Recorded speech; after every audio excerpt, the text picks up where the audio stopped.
আগুনের লেলিহান শিখায় জ্বলছে সবকিছু, চারপাশে সাইরেনের শব্দ, ধোঁয়ায় অন্ধকার আকাশে চক্কর দিচ্ছে ফায়ার সার্ভিসের হেলিকপ্টার, ছুটে চলেছেন লোকজন, সবার চেহারায় অজানা আশঙ্কা।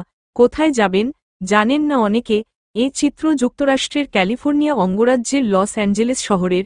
ইতিহাসের সবচেয়ে ভয়াবহ দাবানলে পড়ছে শহরটি।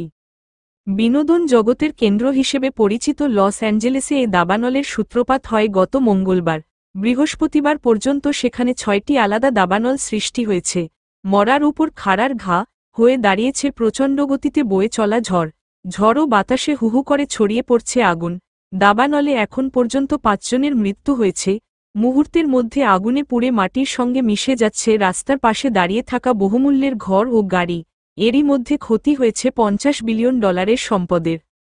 আলাদা ৬টি দাবানলের মধ্যে ৩টি নিয়ন্ত্রণের পুরোপুরি বাইরে চলে গেছে বলে জানিয়েছে ফায়ার সার্ভিস। প্রাণে বাঁচতে লস অ্যাঞ্জেলেসের ১,৭৯,০০০-এর বেশি বাসিন্দাকে নিরাপদে সরে যেতে বলা হয়েছে। বিভিন্ন এলাকায় গড়ে তোলা হয়েছে আশ্রয় কেন্দ্র। বৃহস্পতিবার পর্যন্ত শিক্ষা প্রতিষ্ঠানগুলো বন্ধ ঘোষণা করা হয়েছে। প্রয়োজনে সময় আরও বাড়ানো হতে পারে।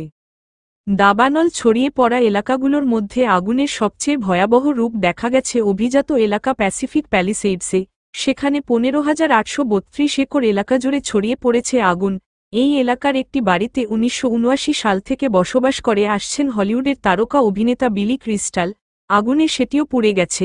আগুন ছড়িয়েছে হলিউড হিলসেও। সাধারণ মানুষের পাশাপাশি আগুনে ক্ষয়ক্ষতির শিকার হয়েছেন বিনোদন জগতের আরও অনেকে ঘরবাড়ি ছেড়েছেন।